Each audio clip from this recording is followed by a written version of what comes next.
once we get that right, which is for me the most important thing, that they have, first of all, respect. The second one is commitment. The third one, passion. Those three ingredients are non-negotiable.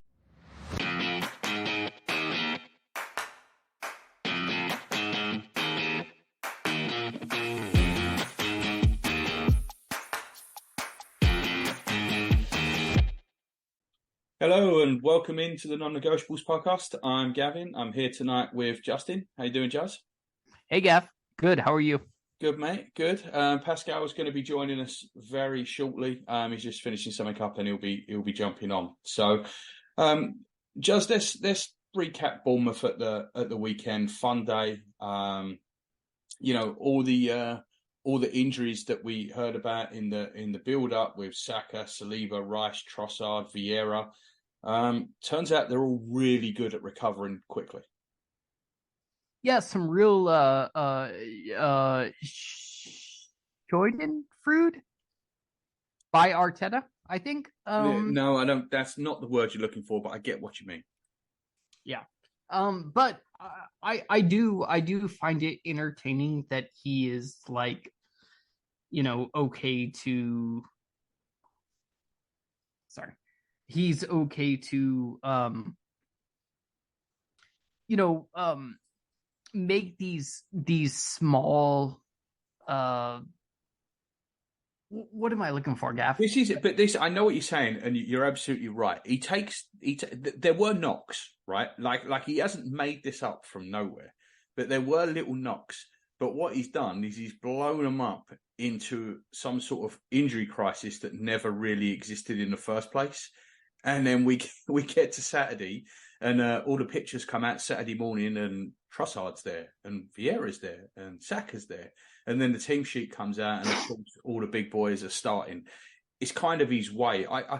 I'm not sure I really buy this, that injuries help. If other teams don't know the status of your injuries, it helps you. And we don't think we need that to beat Bournemouth. But I guess that's just his style of management. Yeah, I think so. Yeah, I think he kind of takes pride in what he does. Funny enough, yeah, I think he does too. I think he loves a veil of secrecy. I think he does. What it really is. I think he's like, it makes him feel special that he's the only one that knows. Yep. Yeah, I think so as well. And more power to him. It doesn't matter really. It doesn't matter.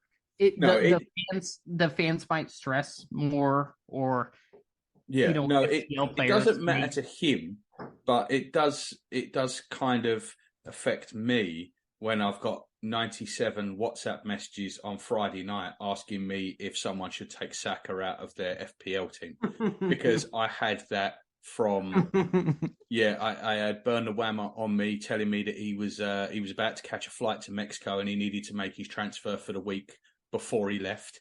I seriously had at least 30 people ask me if I thought Saka was going to start, and I did tell them all that yes, I did think he was going to start. So I think everyone left him in. But yeah, so that's the main effect, and I'm guessing Arteta just doesn't really care if people come to me for fantasy advice. No, no, Gav, I'd say he doesn't. No, because he certainly hasn't phoned me to apologise. Yeah, no. I do find this whole injury mystery with Arteta kind of amusing, to be honest. I do. It's one of them things. We've said before that he's taken stuff from a lot of different places, right? It's well known that he's gone outside of football circles to look at different types of management and things you can do. I believe it was Eddie Jones, the English rugby coach that he met with. He spent a couple of days with Sean McVay and the Los Angeles Rams when they were out in LA. And in the NFL, it's a big thing to try and keep your injuries under wrap. But that's a little bit different because you're game planning different scenarios. And it does make a difference whether someone's top cornerback is going to be there, whether the quarterback is going to play, which running back is there for. No. It does make a difference. I think it makes much less of a difference in a game of football, especially a game that you're so heavily favoured in. Yeah, I think so. But I still kind of find his tactic of keeping his cards close to his chest amusing. I mean, I'm an FPL player myself. I mean, you are too. Pascal is too. We're all in the same league. But I still find this kind of stuff more amusing than Pep's like nonsense. Do you know what I mean? Yeah, I don't think there's anything malicious in it. It's just the games he likes to play, and like I said, I think he just enjoys playing the games. I think he enjoys playing the games with the media. So this player might be out, this player might be out, that player might be out. I'm guessing he does them press conferences, and then he goes back into his office with Carlos Cuesta, cracks open a bottle of Cabernet Sauvignon, and sits there and laughs about what he's just told the media. No, a Garnache, mate. He's Spanish. Yeah, of course. Maybe a Rioja. But yeah, he's definitely that's definitely what he does, right? Like they all just sit there and they laugh about it. Yeah, they laugh about it. Yep. So exactly. But like I said, it doesn't make a big difference. Pass has just joined us. How you doing, Pass? Hey, Pass. All good. What's up, boys? All good. We were just talking about Arteta. We've literally just started. We were just talking about Arteta. Being a liar? The injury crisis. I said it turned out that everybody was fit to play. What do you know? Surprise of the century. It was. I think we're getting to that point now where we don't really take too much of what he says, unless it's a timber injury, of course, or something which looks like it's going to be lengthy. But when it comes to Saka and especially Saka, I would say, I think he just wants to keep everyone guessing. It's like what you said. I think he goes into after and he says, look, we've just done the media over and got them all talking about us again. And I think it's also opposition teams as well. He doesn't want to make it too predictable as to who's going to be playing. Yeah, I think at this point, if you're still believing what he says, it's kind of on you.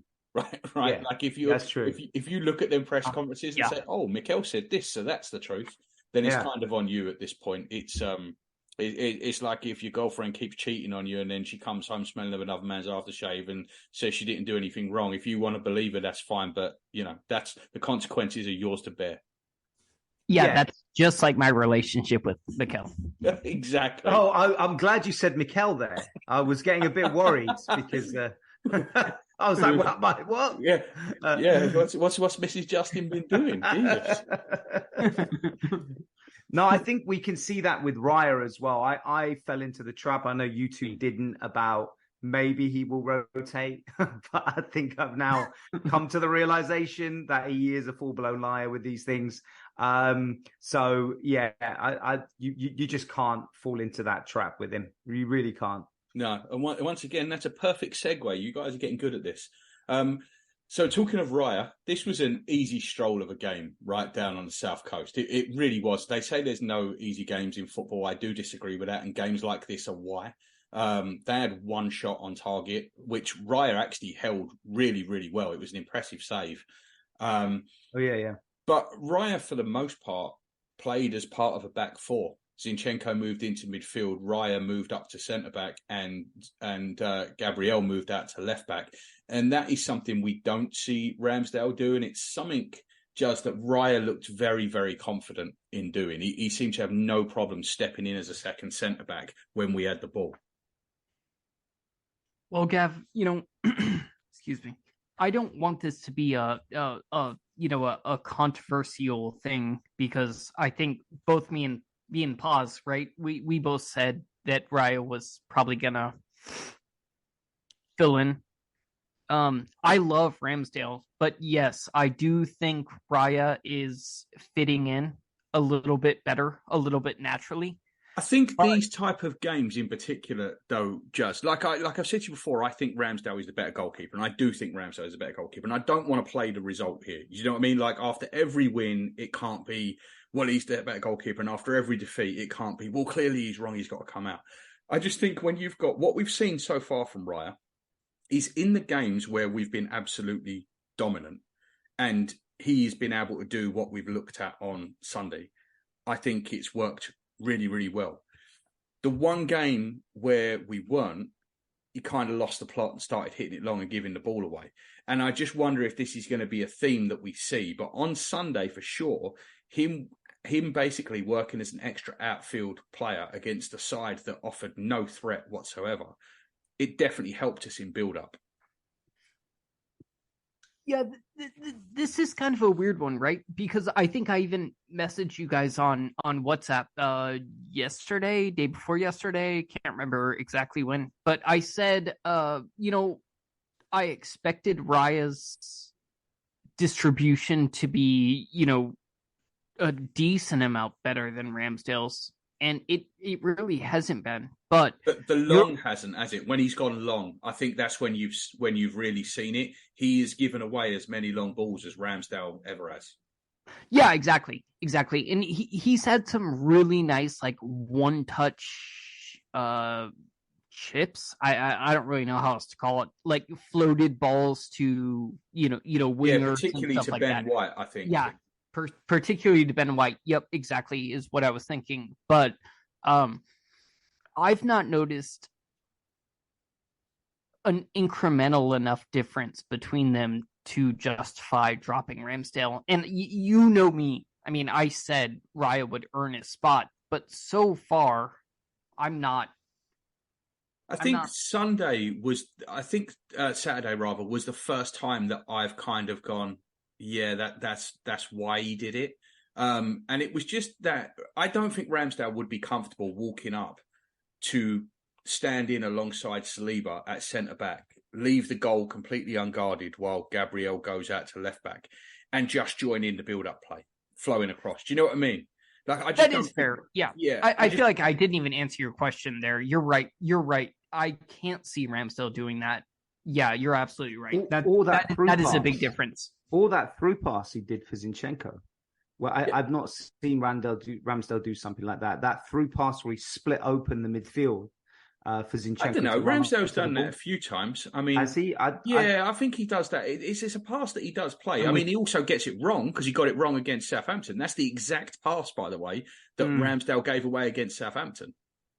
Yeah, I guess because he pulled it off really well, Raya. That maybe I can't remember Ramsdale doing such a type of. I think also you relate. My argument as well would be that Bournemouth. Yeah, you're right.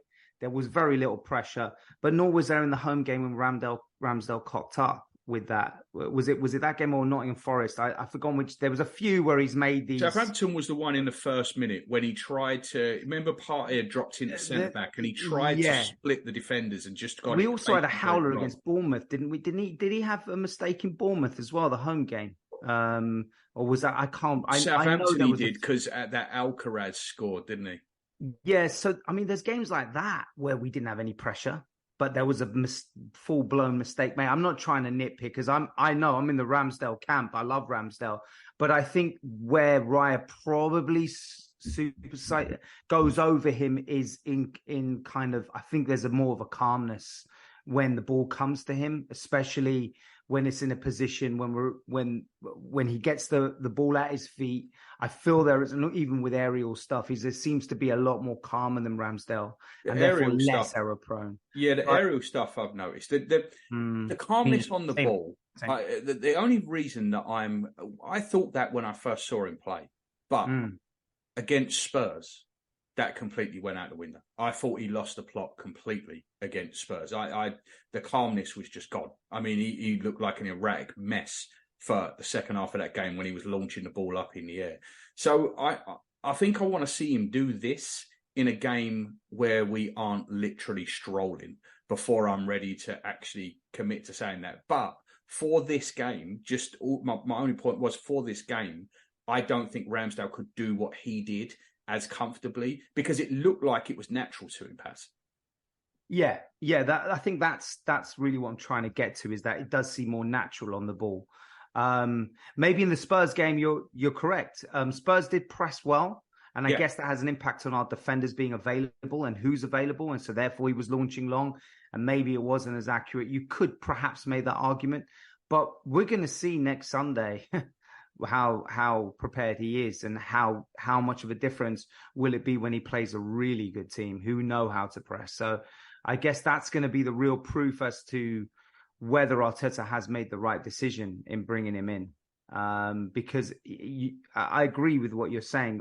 Bournemouth or an Everton or any of these type of teams, even Palace to some extent, you're not really going to see the best of a player or a goalkeeper. They're not going to be as tested. But I think we're going to see now, really, if he is the real deal. I was just going to say, I think,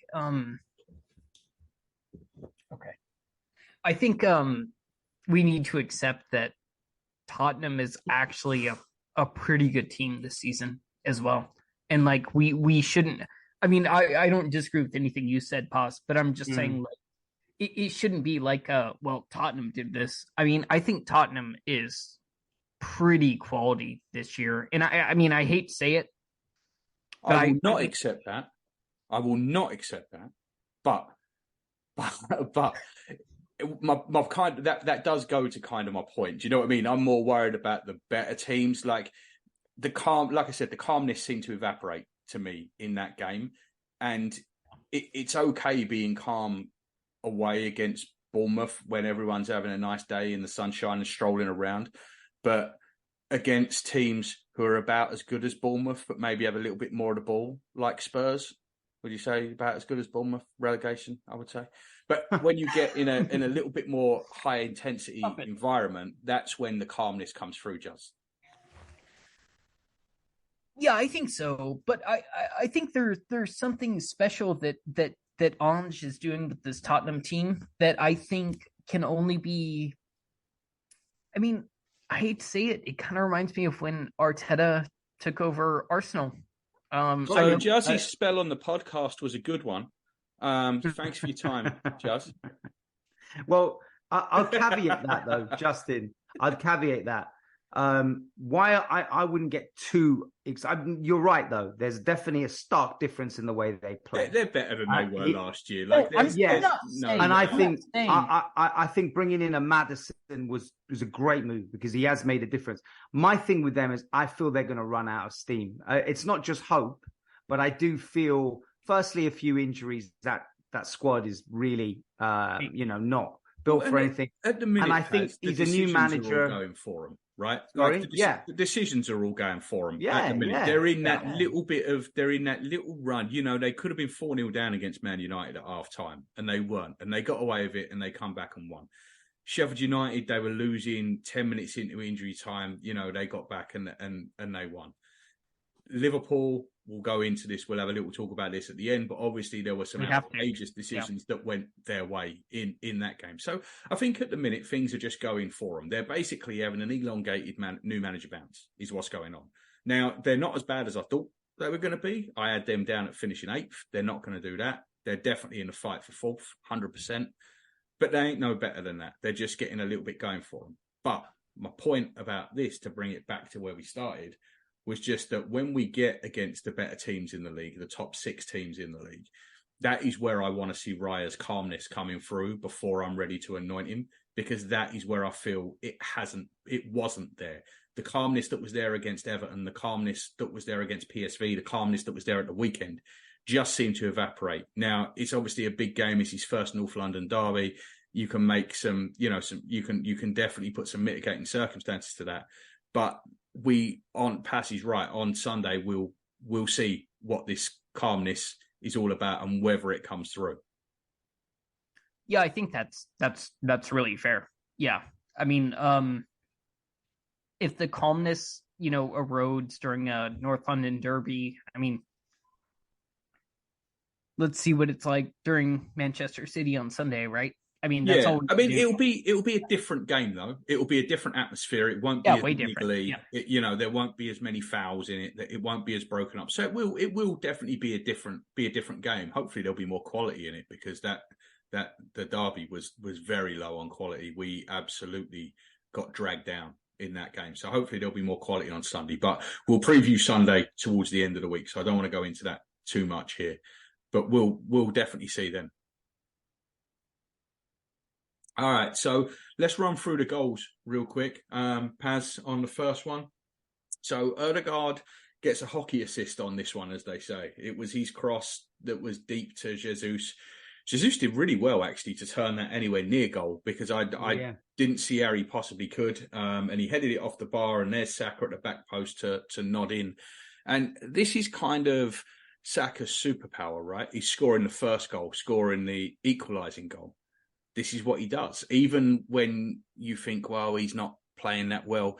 If you think about it, Saka has had a goal or an assist in every game this season. He's also given 3 goals away. He scored 4 goals and given 3 away, because he let Ødegaard take the penalty earlier on against, was it Forest? Ødegaard took the penalty. Then he let Ødegaard take the penalty Saturday, and then Havertz took the third one. So he's actually given 3 goals away, and he's still got 4 already. Yep. Well, I mean, actually, that's a good point. Was it him who gives him away, or was it Ødegaard who's making that decision? I think Ødegaard gave Havertz the ball. Havertz, okay. But we'll talk about that when we do that goal. But yeah, I think Ødegaard gave Havertz the ball, but Saka gave Ødegaard the ball twice. So I don't think that's Ødegaard's decision. I think Saka is the primary taker, unless he wants to dish it out. And so I think he gave the 2 away, and I think Ødegaard said, "Hey, let's give it to Kai." Which is sorry. What did you say, Just? I was just saying. I think after Saka had his misses, you have Ødegaard as captain. I think he is the be-all, end-all of this. I don't think... Just watching their body language when the penalties, are given, and they, toss the ball around. And I like that, I do. I like it because it kind of throws off the goalkeeper, the opposing team. But this is Ødegaard's shot. It's Ødegaard's shout, I guess I should say. Yeah, I disagree with that. I think Saka's the primary penalty taker, and therefore it's Saka's shout. Would be how I read it, but who knows? If it is the way Gav's reading it, it kind of highlights the confidence that Saka has in himself anyway, that he knows he'll score, regardless of whether it'll be a penalty or not. If that is the case, but I do feel he's showing that his knack in front of goal, his. I mean, the goal again, the Spurs one was an own goal, but I mean, he's getting a hand in a lot of our play, and it probably goes to the point of why he's continuously played for long periods of the game, because of the contribution he brings to the team. But it was a slightly scrappy goal, but it was a lovely lovely ball by Ødegaard, and I agree with you. I don't know how Jesus did that, and it was pretty straightforward for him to put it away, but being in the right place at the right time as well. Yeah, and then we come to the second one, Jazz, which is the penalty. It's a nice turn and drive from Nketiah. 100% a foul. I think it's actually very reminiscent of the last penalty that Nketiah got, that was like you're never going to see a more straightforward penalty than that. Yeah. And Saka stands there, holds the ball on the spot, throws the ball to Ødegaard. I mean, you're just so confident, aren't you, when Ødegaard steps up? I am. I'm so confident. I mean, he exudes confidence. It's like he's been there, done that for years, and he's not even some veteran player or anything. I mean, I guess for his age he is, but he just steps up and just nails the perfect penalty. Beautiful. Gotta love it. Yeah, and he does that stutter run-up where he kind of baits the keeper. And this one, as he did it, I thought the keeper's not moving. And he waited till right at the very end. And as soon as that keeper blinked, that was it. It was just tucked in the other corner. Yeah, I mean, it couldn't have been better. He literally just curled it right in the left post there. I mean, beautiful penalty. It's like he's, again, it's like he's a veteran just taking these, Yeah, there's never a doubt. And then we come on to the third goal pass, another penalty. Again, I mean, the foul on Ødegaard was, there were 2 fouls in one there, right? So took him out, and then he's lifted his boot to make sure he took him out. And then he turned around to the ref and said, "I got the ball," which I thought was quite amusing. Maybe he got the ball after Odegaard fell down a few times and then he touched it somehow. I don't know. After foul number 6, yeah. Yeah, it was mindless. Same with the Nketiah penalty. I was just like shocked at how stupid those challenges were. So, Stonewall penalty, you wouldn't even need VAR for that. Yeah, lovely gesture. It surprised me, actually, to be honest, but it kind of probably goes to what we've been talking about in the need for Havertz to have something under his name, an assist or a goal or something, to just give him a little bit more confidence. And you can see that the team acknowledge that. I was dreading him missing, to be honest, because I think it would endless jokes and memes and scrutiny if he was to miss that. But I'm glad he did. He took it well. Took it really, really well. He did, but he's shown that he's a good penalty taker. I believe 16 of his previous 17 he's scored. So I never really had any doubt that he was going to score it. Don't get me wrong, it did flash through my mind, oh God, if he misses this, the headlines. But I never really had any doubt that he was going to score. And I do think it's a goal that he needs. Do you remember Aubameyang doing that with Pepe when he threw Pepe the ball? When Pepe first arrived and he hadn't scored and we got a penalty and he threw him the ball and let Pepe score. And it got him off from running. And I think this was something similar. And I think Havertz did need this. And I know we're only 2 up, but like I said before, this game was never in doubt. They were not offering any sort of threat. So I thought it was the smart move. It was important for Havertz to get off and run. And you could see a weight lifted off him. And you could see a difference in Havertz before that penalty and after that penalty. That first half, I didn't think he was very good. I didn't think he was terrible, but I didn't think he was really very good until the goal. And I thought once he got the goal, it sort of breathed a new life into him. Yeah, it did. I was going to actually just touch on that just before you spoke there. That I did see a spring in his step after that goal, which just shows you what it does to someone. And I think we were talking in the chat that the first half he was really not as involved in the game as we would have liked. But I'm hoping this is the start of something for him. He seems like, besides coming from Chelsea, but he seems a very likable person. And it seems that the team like him, obviously. So I hope this is a real turning point for him. Yeah, and then to round off the day, Juz, Odegaard getting his second. Oh, go on. You had something to say? Can I touch on that Havertz penalty for a second? Yeah, go for it. I just want to say I find it really interesting that I feel like the team recognizes when a player needs a goal. You know what I mean? Like, I know we see it, occasionally. It's not some like super rare thing, but I always find it really interesting when it looks like the team recognizes a player needs a goal, And I thought this was really obvious, not in a bad way. But I thought this was really obvious and really great, just teamwork.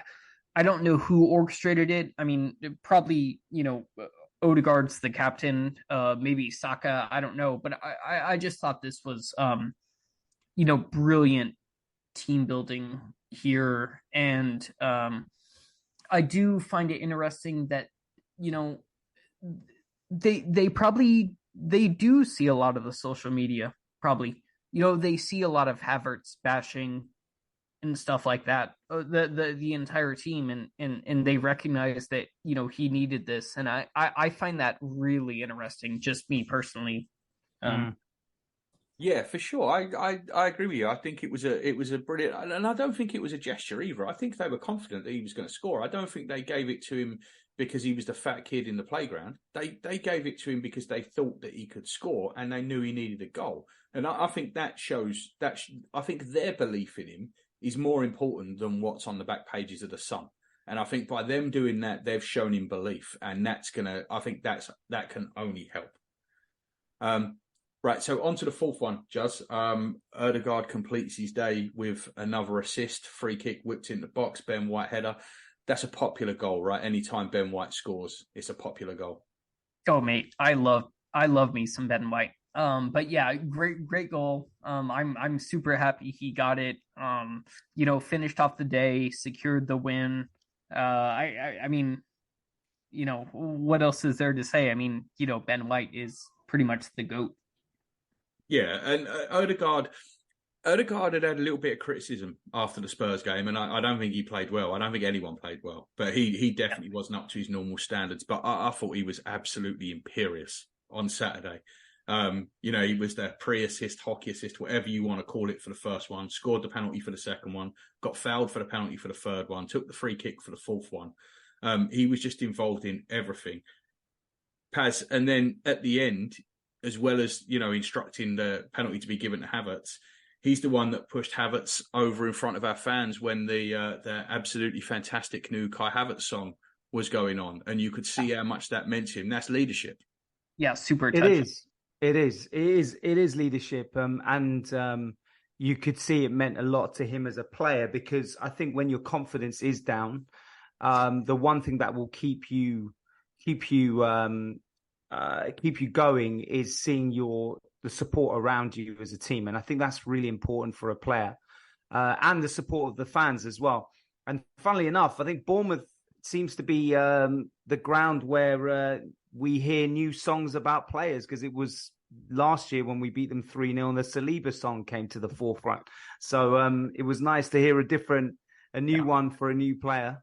But yeah, it was great, man. And it was like a home game. It's a lot like you were saying, Gav. I think you said it on the chat before that it's a really fun day out, and I think it was a sunny day as well. And it felt just like last season, like we were playing at home. It's brilliant, the away fans. Yeah, Juz, you said in the chat, why is it always Bournemouth when these great songs come out? And I think the answer is simply that it's not a midday kickoff for a start. It's an afternoon kickoff, so there's plenty of time in the pubs beforehand. Bournemouth has some cracking pubs. It's a really nice place. It's a couple of hours on the train, so you've sunk a couple of beers on the train, and then you've got to the pub, and everyone's up and happy. The sun was out. I think it was just the perfect kind of scenario for that creativity to come out. And what a song it is, Juz. I mean, I've been singing it all weekend. Yeah, it's a real earworm, isn't it? And yeah, all those factors make sense. I mean, I think going to Bournemouth at the time we did, south coast of England, sunny weather. I mean, it's just perfect for what we did, right? I mean, we basically ran riot, and it's perfect for a new song, as we did. Yeah. And it is great. I mean, I've seen the videos going around everywhere, and hopefully he can smash a few more, and then that song can keep going, because he definitely needs to add a few more so we can hear it again. Yeah, I definitely like to hear it again. And I mean, I know some of us have been a little critical of Kai, and I mean, I'm gonna be critical of Kai, I guess, but I'm pulling for him no matter what. And to see him get his goal and stuff like that, I couldn't be happier. I love that he's got a song, and I hope he succeeds 100%. Paz, are there songs that can only be sung at away grounds? Do you know what I mean? Like, I don't see that song ever being sung inside the Emirates. It's the same with the Odegaard song. Did you hear the Odegaard song that came out? I love the Odegaard song. I don't see any of those songs catching on at the Emirates. They seem like specifically away songs. Do you know what I mean? Yeah, maybe it's because the away fans, they're the core of Arsenal Football Club in a lot of ways. I'm not saying those that go and season tickets to home games aren't, but away fans, these are the bread and butter of Arsenal Football Club, because they are the ones taking the trip down there. They're going to every single away game, and they're in the minority whenever they go to a stadium. So they have to have that. They when you're in a minority, your togetherness is even stronger, I think. Yeah. I think when you're in the majority, you've also got a lot of corporate, a lot of box, a lot of celebrities go to Arsenal games. It's the thing to go and watch Arsenal. You've seen Kim Kardashian there and all of these. So I feel that element of it is taken out. But these are the real Arsenal Football Club. That these are the core of Arsenal, and I think these kind of songs are more prevalent in those away games because of that reason. I feel it just does not. The home games is obviously the traditional songs that we hear, but these new innovative ones that we're hearing more and more, I think it's just purely because of the type of individuals that are going to the away games. That is Arsenal, really. And they're incredible, the away fans. I don't think they get enough credit because Arsenal fans have always notoriously, in the media, I should say, been known to be quiet, quite passive, etc. But I think our away fans, especially over the last 2-3 years, have been phenomenal. Absolutely phenomenal. Hey lads, I was just curious, as two people that have been to Highbury and I believe the Emirates, right? Both of you guys. Yeah. How do these chants come about? Like who is making the Saliba chant? Who is making? Question, isn't it, Gav? I have no idea. I've been at games where a song has started up for the first time, especially away games. It does always happen more away. It's because you're you're more of a tight knit group, and you're traveling away. You're going into enemy territory. You're right, Paz. That's exactly why it happens more away from home. And if you're taking the train and you're all drinking on the train, a lot of this stuff starts on trains before you get into the ground. But as for who starts them, I have no idea. You just hear it, and it will start with 10 people, and then 20 people, and before you know it, the whole stand is joining in. And I have no idea who starts them, but they just seem to start out of nowhere, and they just pick up. I mean, I remember the day that the Vieira song first came out. I have no idea where it started from, but we all joined in, and that's kind of where it happens. I've never started one. I would love to. I did. Me and Moan and Imran we had a long running one a while ago. We tried to get Edu like to be beside the Seaside going when we signed Edu, and it never caught on for some reason. I don't know why. Oh mate, it's don't beat yourself up. No, that's so interesting though, how like organic it all is, and I hope to experience it. Well, you see so many people, right, especially online, that try and write these lyrics, and it's never going to catch on. But then something like this does, and I don't know why. But it's probably easier now, right, Gav? Because you used to be in the pre-social media times, like I did, but you went to a lot more games than me. Yeah. So it must have been harder at that time to cotton on to new songs, because now you can put it on social media, have a few fans around you, invent a new song, and then people think, oh, well, that's a new song for this person. There was a game, I shit you not. I'm sure it was an away game, and they handed out a song sheet for people. And I'm trying to remember what game it was, and I cannot remember. It may have been. I'm trying to think. That for every American sport. I don't know if it was the FA Cup semi-final at Old Trafford against Spurs when Vieira scored. It may have been that, and they all just ended up on the floor. Like it's never going to work like that. But yeah, there was a song sheet. I'll have to try. I'll have to see if Moan and Imran remembers what game it was when they handed us a song sheet, and it just all went on the floor. Like it's ridiculous. But yeah, so Juz, it's just organic. It comes out of nowhere. I don't know who it was that starts them, but everyone's either going to join in or they're not, right?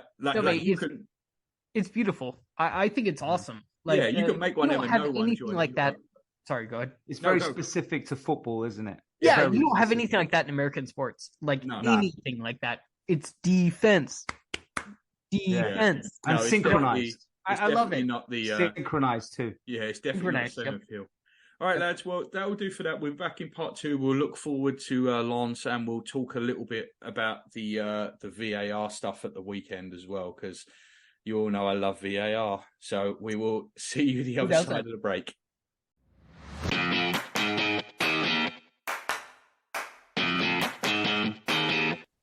Hey guys, just a couple of quick halftime messages for you. Firstly, we'd really appreciate it if you could leave us a 5-star review on your favorite podcast app. It really helps us reach a wider audience, particularly on Apple Podcasts. Secondly, we're on all the social media platforms as the NN Pod. We're really trying to build a strong Gooner community. So next time you're on Twitter, Facebook, or Instagram, look us up, give us a like or a follow, send us a message, interact with other listeners, or just have a look around. Thanks for listening from myself, Paz and Juz. We really appreciate it.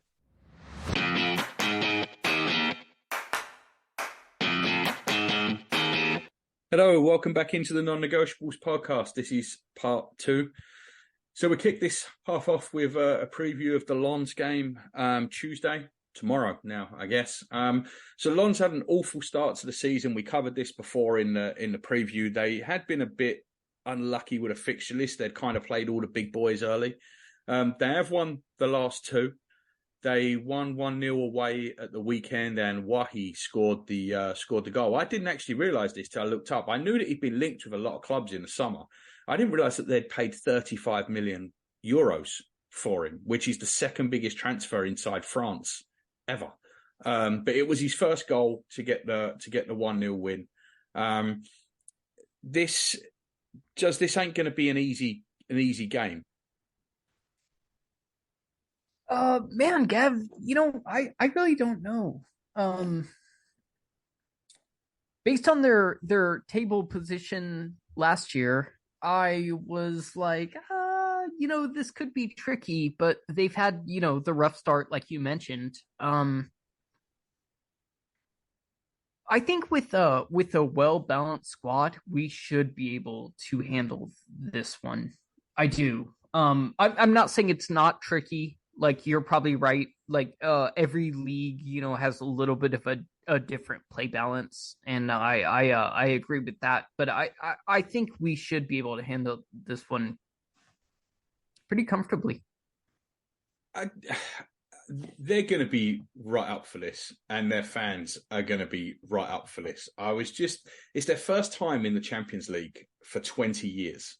So I think they're going to be so up for this game. Paz, we've been there before to Lens. I believe it was a draw actually last time we played in Lens. But it's going to be one of them games where I think the occasion is going to make it harder than the game itself. Do you know what I mean? A bit like Daishi's first game at Goodison when we went and lost up there. I think we've got to be careful here not to play the occasion, because for them it is a big deal. Yeah, absolutely. I'll be honest, I really don't know anything about them. I should really be researching that, but I don't know too much about them. So I'll go by what Justin's saying, what you said about them. They came in as a third seed in our group, in the third pot 3, I should say. Absolutely. These places are never going to be a walk in the park. But I think it's going to be one of those cases where if you can get past the first 10, 20 minutes, keep it at, 0-0 or take a lead or whatever it is, but not letting them in. I think you can then handle the crowd, and it starts to invariably get a bit quieter. I think we have enough there to go and feel that we can, the very least, a draw, but I think we should try for the win. But from what I'm hearing about them and what I'm saying, I don't think it's going to be easy. They got a respectable draw against Sevilla. So, what gives me quite a lot of hope is our away record this season has been pretty decent. It's been much better than our home, actually. I think we've won every game away. The only 2 draws are at home. Yeah, so every game has been away. We've won. So I do feel we go into away games pretty good, with a good setup, with a good mentality. Then we have the question of what is he going to do, first team wise. We'll all have our thoughts on that, but I'm sure we'll be prepared for it. I don't think this Champions League at all we're going to take for granted. That's my feeling on it, and I hope that's not going to be the case after battering PSV. But I would think that's the least attitude that we'll have, or we go in too complacent. Yeah, I would agree with you there. Just we see Partey's back in training. Obviously, he's not going to start on Tuesday night, but I could see him maybe being on the bench Tuesday night. Saka was training as well. Saka's going to start. We know he's going to start. No matter what you think of it. Do you think he'll make any changes just for Tuesday night? Man, that's really a tough one, Gav. I mean, we've only got one Champions League game under Arteta to, form any kind of opinion. I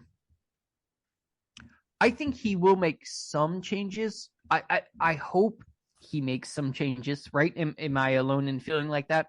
like you guys want him to make some changes, right? Like I hope Saka doesn't play, or at least I think we've got a squad for a reason, and as much as I'm not a big fan of rotation, I don't see why you wouldn't give a couple of the fringe players a game. But I think we've spoken before, right, about rewarding players. So Vieira came on, played really well. He got rewarded with a start, as you should. I think you can say the same about Reece and Emil Smith-Rowe over the last couple of games. So I don't think either of them are going to start here. Let me just say that I don't think they should though. Will. They should, but I don't see why you wouldn't. I really don't. But my opinion is that he's going to go in basically with a first 11. And just have done with it. I don't see. I mean, you've got the argument about what our first 11 is, I guess, without Martinelli. If Trossard is back, I expect Trossard to come in and Jesus to move through the middle. But if not, I think it'll be pretty much the same team as the weekend. I think. Sorry, pause. Not to cut you off or anything. No, I think this is a game we could easily win with like an Odegaard, Smith-Rowe, Jorginho midfield. I've got a good mate that's French and watches all the Ligue 1 games. Gaff, go ahead. League. yeah, and says Lens isn't really, so I trust that opinion. I think we could dabble in like a Europa League level squad, if that makes sense here, and still probably be pretty comfortable, especially as I imagine PSV is possibly the toughest game in the group, and we've already battered them. The argument against that, Juz, is that if you go out and if we go through against West Ham in the cup, we have a midweek game every week up until Christmas, other than the international break, right? Every week we are weekend, midweek. If you get qualification in this out of the way early, if you win the first 4 games, we're done, right? If we win the first 4 games, I can't see PSV. I think will drop points against either Lens or Sevilla. I think they'll drop points against one of them, even if it's in the away game, whatever. So I think if you get to 12, right, you're pretty much through. So then you've got 2 games that you can do whatever you want with. So there's an argument to really cracking on early with the thought of we're still early in the season. People are still finding their legs. When it gets to the end of November and the start of December, they're the games we really want to be able to rotate players for with a Christmas period. So what you're suggesting, and I'm not against it, you just want to go full power till we get 12 points. I think it makes sense to do that, and I think that's exactly what Arteta's going to do. I'm not saying I'm not saying I would do it, but I think I've got a bit more faith in Emil Smith-Rowe and Reece Nelson than Arteta has, which is weird, seeing as he handed them both huge contract extensions. But he doesn't seem to want to start them. So I don't know. I think where the argument comes in is, would they putting them in? And I think this goes to what my thought process, which is similar to both of yours, is would putting Smith-Rowe over Saka be so detrimental? I wouldn't think so. Putting Holding over Saliba is detrimental, right? But putting Smith-Rowe over Saka, who is penetrative, he showed some glimpses of what we like to see against Bournemouth. Okay, he should have probably scored one of the goals, but one of the chances, but he got himself in the right position. He's dynamic. Is that against a Lens team going to have such an effect that by preserving Saka that little bit more, maybe just giving him, even if you have to bring him on for 20 minutes, just say, for a game that is going to be our most important game of the season thus far, coming up on Sunday. Again, an argument. This won't happen, and I wouldn't urge it either as Partey for Rice. Not in this game because Partey has obviously been injured, and he's just coming back. But let's say there's a game in the Champions League. The only thing with that, Paz, is that the argument is you might as well play him because he's going to be injured against Man City anyway because it's Man City. Which is another good point. Never played against Manchester City.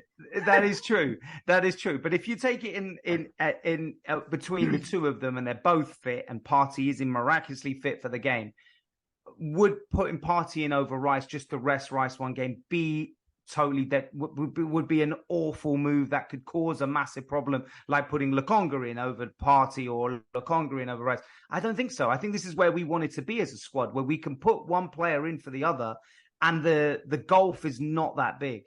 So I think that's where you can probably say managing it in this way, not where you're making wholesale changes, but you're making individual changes because you know that next game is also vital, and yet still have an effective performance and still put out a team which is competitive. Well, this is the point that I always make, right? About you don't upgrade the squad players, you upgrade the first team. So by bringing in Declan Rice, you've improved on Thomas Partey rather than improving on Sambi Lokonga. Because if you improve on Sambi Lokonga, I still don't want to play that geezer in the big games. If you improve on Thomas Partey, I'm fine with Thomas Partey playing in the bigger games. He just doesn't do it. No. If he was turn up for a big literally. Game, he's not that. Yeah. He's never been fit. He's always injured for the big game. No, so that's that is a problem with. Yeah, with but him. Gav, you got to think. Even if Partey plays, the injury doesn't usually come in the game. It will come in training 2 days after. That's what I'm saying. So you might as well play him against Lons, because one way or another he's getting injured on Thursday or Friday. Yeah. That is true. I mean, Tomiyasu's another one who can come in. I think. Do you think there'll be any rotation? I'm totally comfortable with. I don't. I just don't. I just don't see him rotating, especially because it's Tuesday, Sunday. Do you know what I mean? Like, I think that makes a difference too. It's Tuesday to Sunday. It's not Wednesday to Saturday, and I think that does make a difference. But then the argument could be it was Saturday to Tuesday, though, right? Didn't we play on Saturday? We played Saturday, right? What before Bournemouth? So the the game the between those two is quite short as well. Yeah, it's a shorter period. So I think the also Ramsdale. Do you think Ramsdale starts? I don't know. No. I Again, it's a one I would not begrudge him putting him in, but anyway. It seems to me if you were going to do that, it would have made more sense against. Well, we don't, because we also didn't believe that the penalties were going to rotate, and they have. So maybe it will surprise us. But I just think if you're going to play Ramsdale, the game to do it was PSV, not this one. If you're Arteta, do you know what I mean? Like, that's the one that you kind of deserve to play, and it's the home game. I think if you're Arteta and you were going to do that, then that would have been the game to rotate for. Wait, hey Gav, are you looking at this as a tougher game than PSV? Yes, because it's away. I don't think it's about that. I think all three teams in this group, I think we're considerably better than. I think the away games are going to be tougher than, although, I mean, results haven't borne that out so far this season. But in general, the away games, especially in Europe, are tougher than the home games. You're travelling to their city. You're staying in their hotels.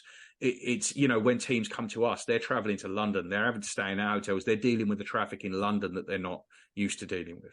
Nice short trip, though.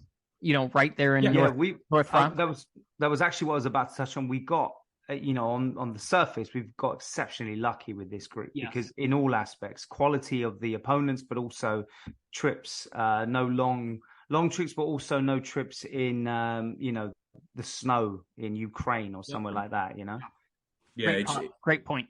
Yeah, definitely. And we ain't got to play in a stupid 5:00 kickoffs, that they have to do in Russia before it gets literally too cold to walk outside. Exactly. So it definitely for travel and stuff, it definitely worked out to be a good draw for us, I think. So let's touch on this VAR fiasco from the weekend, because you're giving yourself a lot of time for this, Gary. Yeah, you know what? I just.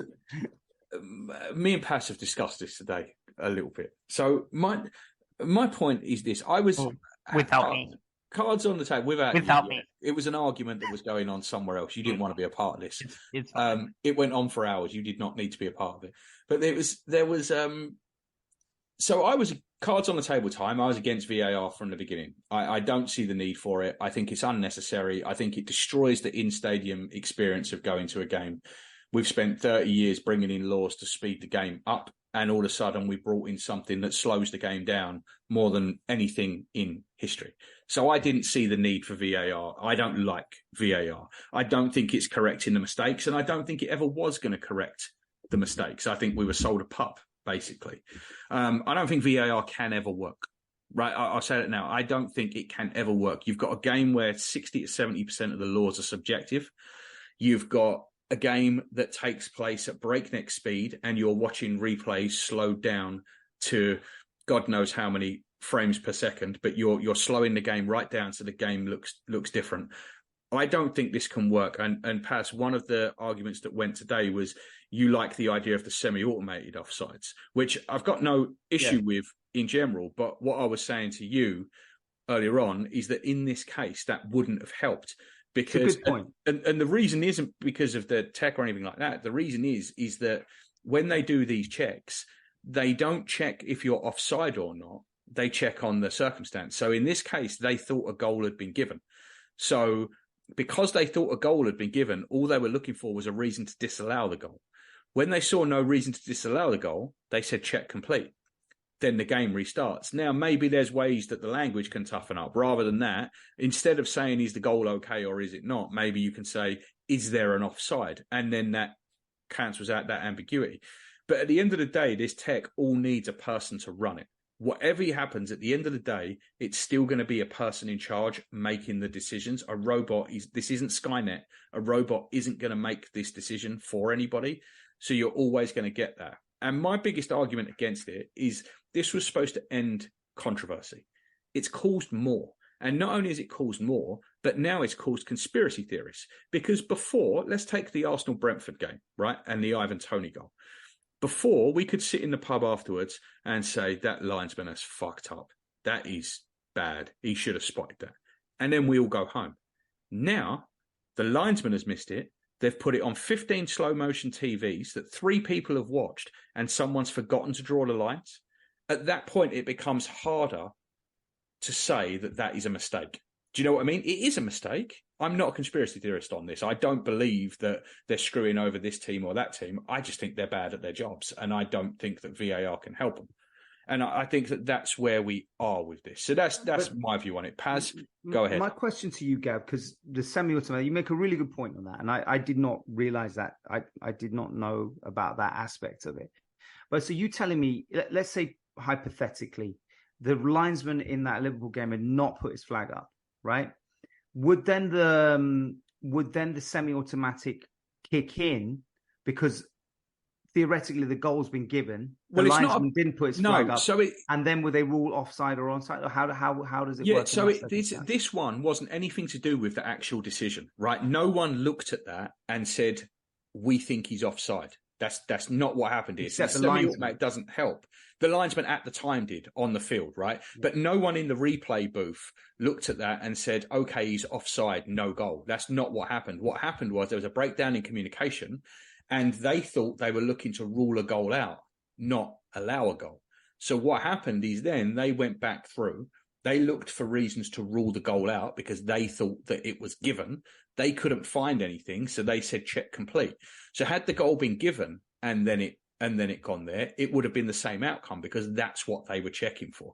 So the problem here wasn't that no one saw that it was onside, because let's be fair, we all watched the game live. We all saw it in real time that it was onside. We saw it in every replay that it was onside. You didn't need lines to see that was onside. It wasn't even particularly close. The biggest clanger here is the linesman who fucking flagged in the first place, right? That's where the real error has been here. But then the miscommunication, it wouldn't have mattered. No one is saying that they thought that was offside. What they're saying is they didn't check to allow the goal. Or check to disallow the goal. They checked to see if they thought a goal had been awarded. So they were just checking that it was a valid goal. It was, hence check complete. So I think my argument about VAR is I wasn't like basically putting out the banners that bring VAR in when we didn't have it. But I do feel now look, I'm like you, I don't watch a lot of international football. I do watch the World Cup. I know there's, like you mentioned, there's been certain exceptions. But I have found their implementation has been more effective and quicker as well. So yes, there is still that point which you revert to, which is about celebrations, which is about in the stadium, not bringing enough maybe information into the stadium, but also there's the point when a goal's scored, there's that instant reaction to a goal and that's taken away. I get all of that points, but I think that does still come to a point where implementation in the Premier League, one, has been pretty poor, and two, officiating is adding to that as well. So you have basically a double whammy, don't you? You have a poor implementation of a product and horrible people who would adopt that product. And so maybe what my point about it is whether I want it or not, it's probably a futile argument for me because it's going to be here to stay. So the only option you really have is finding ways that they can improve it. And it seems, and again, if people can give examples as to the contrary, fine. But it seems the continent and with international, they've handled it better. And they're better officiators, better referees as well. Yeah, the part of and I may be wrong on this, by the way, because this is just what I read, but part of the reason that the clubs voted against the automated offsides this year is that some of our stadiums are not equipped to deal with it. So you need more and more cameras. And when you get the older grounds, say Craven Cottage, Goodison Park, like Luton, places like that, I don't know that they can actually physically get the cameras and stuff in there in the places that they need to actually do that. But I mean, whether that's here or there, I mean, it is here to stay. And you're right, that will come in. Just in this particular instance, it wouldn't have saved anyone's arse because the problem was they were checking for the wrong thing. That's the problem. It was a bit like the Tony goal, really. They forgot to draw the lines because they'd checked everything else. And they forgot to check the most important bit. It's kind of similar. Juz?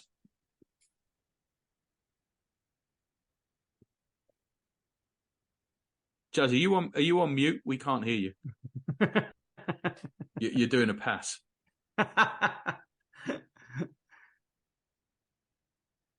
Oh, he's on mute. No, he's on mute. Look, here we go. To let you behind the curtain, Juzzy's in an unfamiliar place, surrounded by not only his young son, but dogs and cats and God knows what else. So he's been muting and unmuting, and it seems a permanent mute has taken place.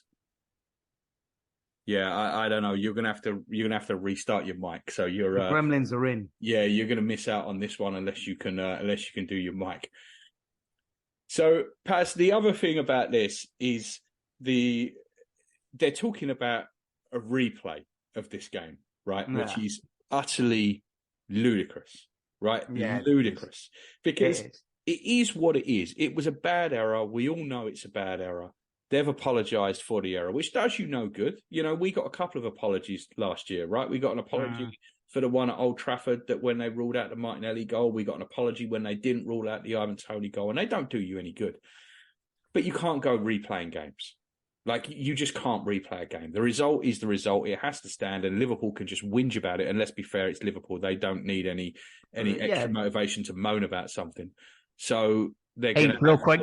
Testing. Oh, look, Justin's back. Yeah, okay, he's back. Let's just finish this, Juz, and then you can jump in. Yeah, of course. But yeah, you can't go replaying this game, Paz, because if it is, then not only do I want to replay the Bournemouth game from last year and every subsequent game after it, because obviously it affected the momentum of the running, but I also want to go and replay that game from Old Trafford in October 2004 when we got screwed out of the 50th game unbeaten. Yes. Yeah, and I mean, people have used when Wenger offered a replay to which Bruce, is a different scenario, right? That wasn't it's 100% different because I love Arsene Wenger, I will, but let's be honest, it was Sheffield United at home, and it's a bit easier to offer another game against Sheffield United at home in an FA Cup game than it is in a Premier League game against Liverpool. You can extend the olive branch. And I also thought that was a ridiculous decision at the time. I was not a fan of that decision at the time to replay. I'm also not a fan of throwing the ball back to the opposition just to let everyone know that. But yeah, it was a ludicrous decision. I like it. Yeah, you would because you're a soft. but guys, yeah, I mean, at the end of the day, you just can't go replaying these games. No, that's ridiculous. I don't see anything too wrong with Liverpool's statement.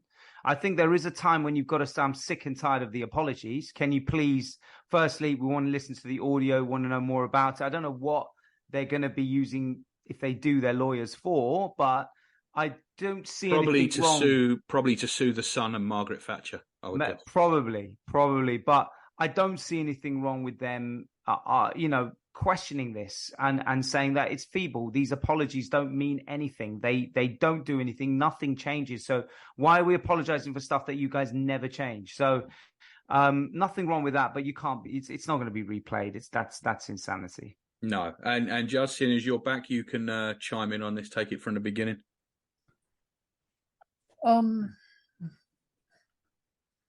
Yeah, mate. I feel this is Occam's razor.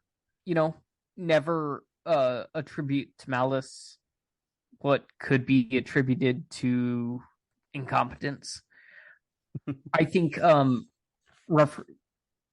referees are pretty much incompetent.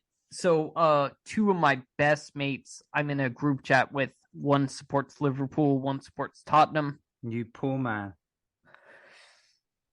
Yeah, it's rough. But I asked them about this totally generically, not as an Arsenal fan, just curious what they thought. And I mean, pretty much all they had to say was the incompetence of the referees and how bad PGMOL has been since Howard Webb took over. And I know they're both biased in this, but I thought it was really interesting. They didn't blame the other club; they blamed the institution, and I think that's where we're at. The institution is fucked, right? Yeah, and at some point, right, something else has to be done. They can't just keep issuing apologies and doing the same thing. I mean, I was having a conversation with someone on Twitter for my sins this afternoon, a Liverpool fan, obviously, and he said to me, "Well, we've never had an instance like this before." And I said, "Well, of course we have. Of course we've had these instances. Well, not with this incompetence." I said, "Mate, we dropped 2 points in a title running last year because they forgot to draw lines. To me, that is actually worse than an on-field miscommunication. I think forgetting to draw lines, which is your only fucking job when checking an offside, is worse than the ref and the VAR getting mixed up what they're actually checking for." And I don't want to play the game of who's been screwed most by the refs and who's been screwed most by VAR, because we're gonna win, obviously. Yeah, exactly. We're always gonna win that. But that's not the point here. The point is that they issued. There was a list going around. I don't know if you guys have seen it, of all the apologies that VAR issued last season, and there were 9 of them. 2 of them were to us, but there were 9 apologies issued to VAR from VAR last season. That's just too many. Of course it is, and we're already over that this year. And my thing with it is, when you can accept these mistakes in real time, right? You can accept them. You don't like them, but you can accept them.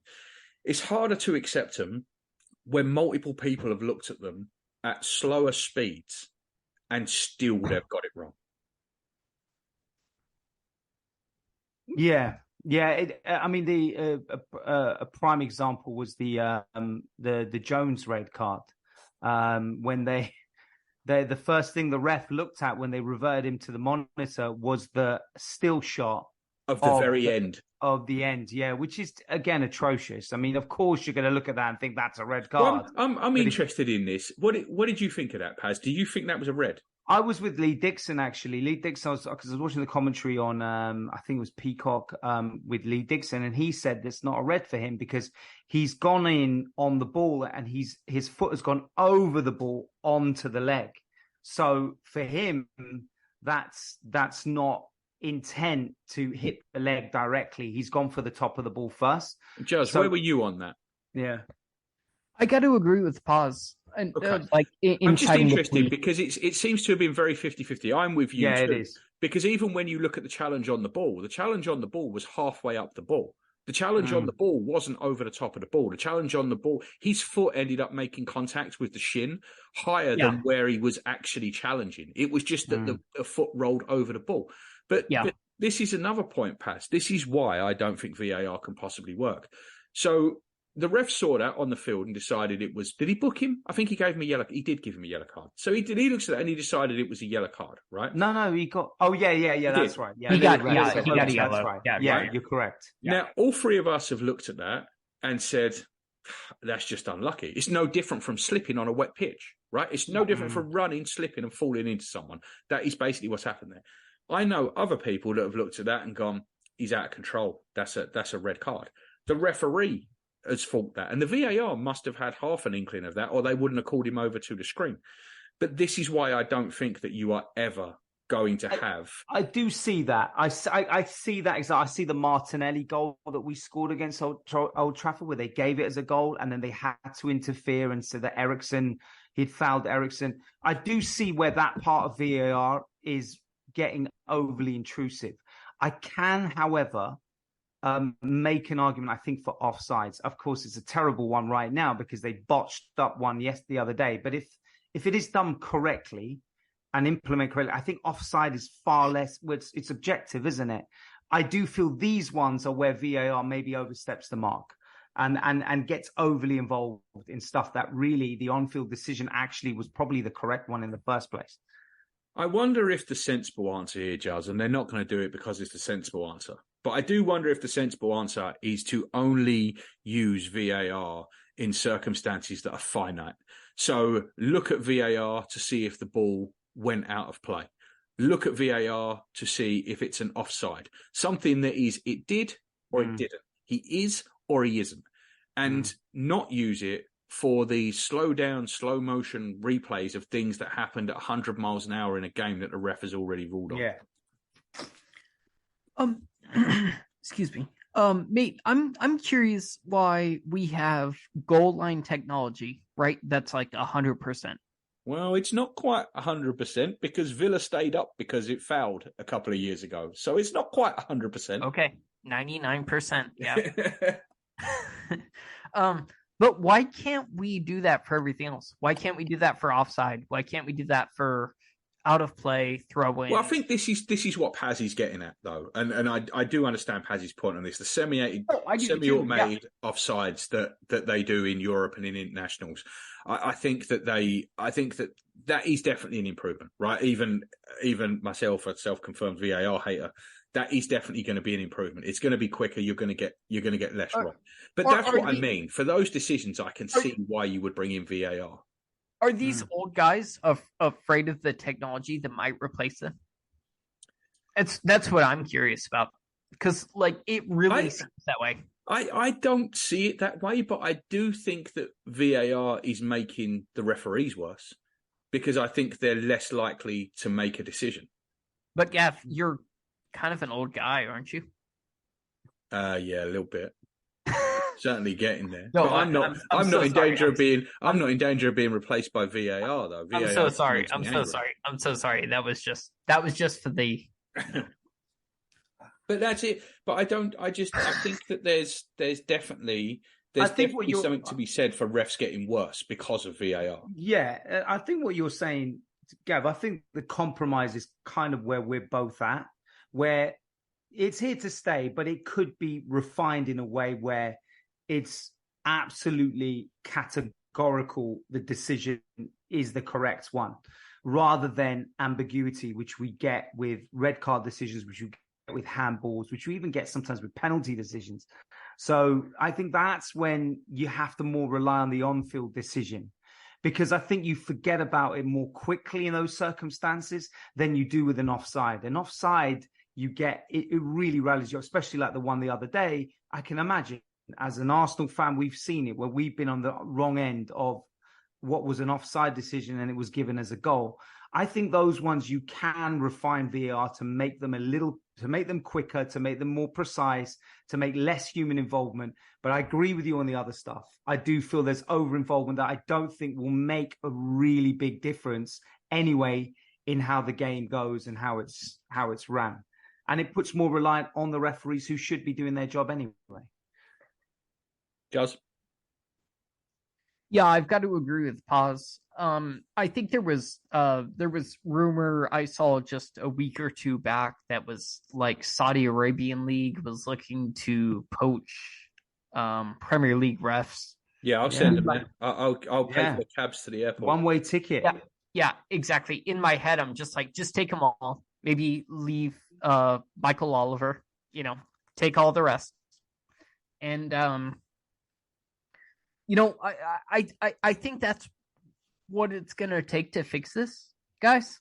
I think the referee pool is very poor. They're all from a biased, similar location in Manchester. It doesn't help that the first questions in the job interview are you bald and are you from Greater Manchester? I think they should scrub those questions off of the interview process. I couldn't agree more. Yeah, those are shocking questions, to be honest. But yeah, I think there needs to be a whole upheaval. I wouldn't mind them sacking the entire group and starting over. But bringing in Howard Webb, to the surprise of absolutely nobody. Right, I know, Gav. I know. All right, go ahead. Tell me why I'm wrong. What? No, you're not. No, you're not wrong. I'm just saying to you that bringing in Howard Webb has 100% not made a difference. I'm not saying you're wrong. Yeah. We definitely need different. I think refs need to get younger. I think they need to get fitter. I think when it comes to the VAR, we more should diverse. Just be taking. Really? And I don't think we should just be taking old referees and sticking them in a VAR room. I think that is a monumental error. That should be a third party. Totally and the thing is, if you did what if you did what we said, and you literally said, okay, VAR is only intervening in these yes or no questions, you don't need a referee. You just need someone that knows that this is the ball out of play, this is the ball in play, this is offside, and this isn't offside. That is all you need. You don't have to be a referee to be able to do that. And I think that's kind of where it needs to go. But I have very little faith that it will go that way. Yeah, I mean, I agree with you. It just seems like this is going to be the status quo for a while.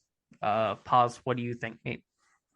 Yeah, and I don't have an awful lot of hope in these people, to be honest. But I think what we've discussed here is, I would hope, is some form that they are discussing ways in an ideal world of how to refine it, how to make it that little bit more objective and not rely on these idiots. And I also don't subscribe to the idea where they say we need ex-players to make the decisions either. No. We've seen how terrible they can be as pundits. So I can imagine them being just as bad when it comes to making decisions on the field. Same. Absolutely. Yep. All right, guys. Well, let's leave it there for tonight. Now we've fixed VAR, and we'll be back after the Lons game to preview the Manchester City game. It's good night from me. Good night, guys. Good night, everybody. Good night, fellas.